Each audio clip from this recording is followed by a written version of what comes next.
Good morning! Misita ko sa aking mga munting plants kanina. At ito yung bumungad sa akin.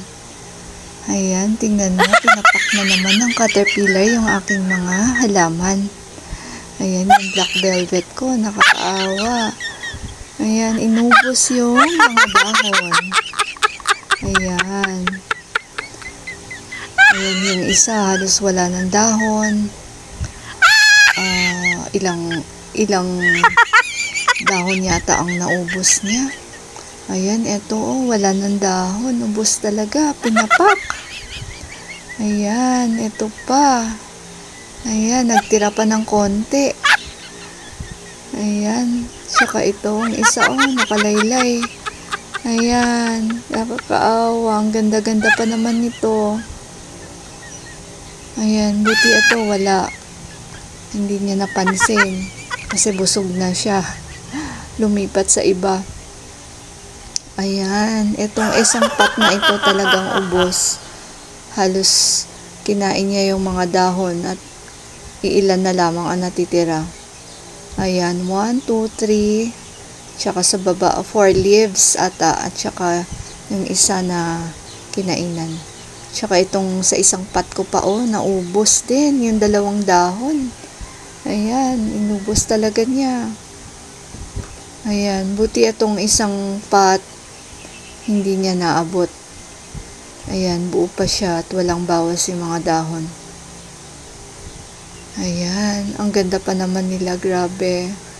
Talagang inubos yung mga dahon. Ayan, buti itong sa baba, hindi niya nakain. Hindi ko nga siya nakita kung sana siya napunta.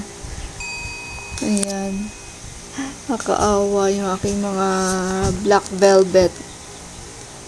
Super lush na sana siya.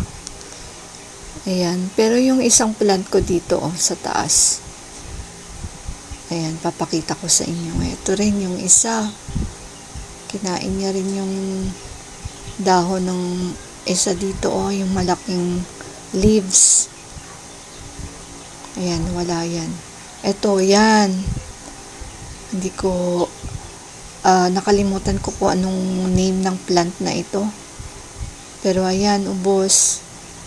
Malaki na sana ang dahon. Ayan, ito pa. Ayan, ito yata nung nakaraan pa ito. Ayan, ubos din. Ay, nako, pasaway talaga itong mga caterpillar. Kasi tuwing naulan, and then after ng ulan, malamang, ayan, saka sila lumalabas.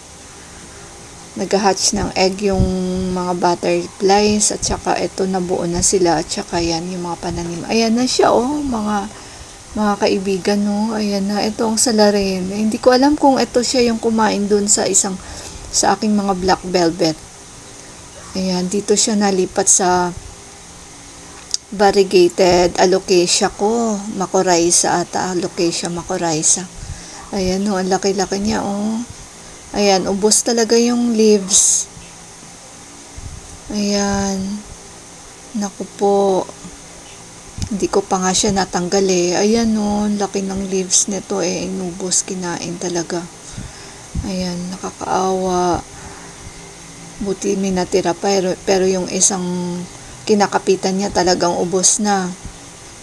Ayan, mamaya puntahan ko nga at hindi ko pa nga siya natanggal pala doon. Ayan, grabe. Ito ang salarin.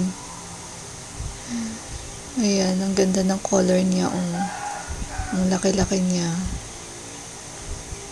Ayan, soon magiging butterfly na siya. Ayan, ito siya. Ito ang salarin. Ayan. Ito yung nag-uubos ng mga dahon ng ating mga halaman. Ayan, buti sana kung hindi lang sila dun sa mga halaman na, alam mo yon, yung mga inaalagaan natin. Sana dun na sila sa mga grass. Pero dito talaga sila, gustong-gusto nila talaga itong mga plants ko na ito. Yung mga inaalagaan ko at magaganda pa naman. Dun talaga niya uubusin. Dun talaga siya kakapit.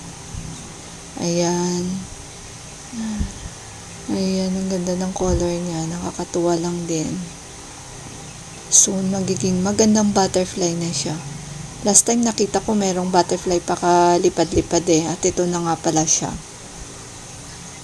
Ayan, ang ganda ng makoraysa ko. Ayan, inubos niya ang dahon.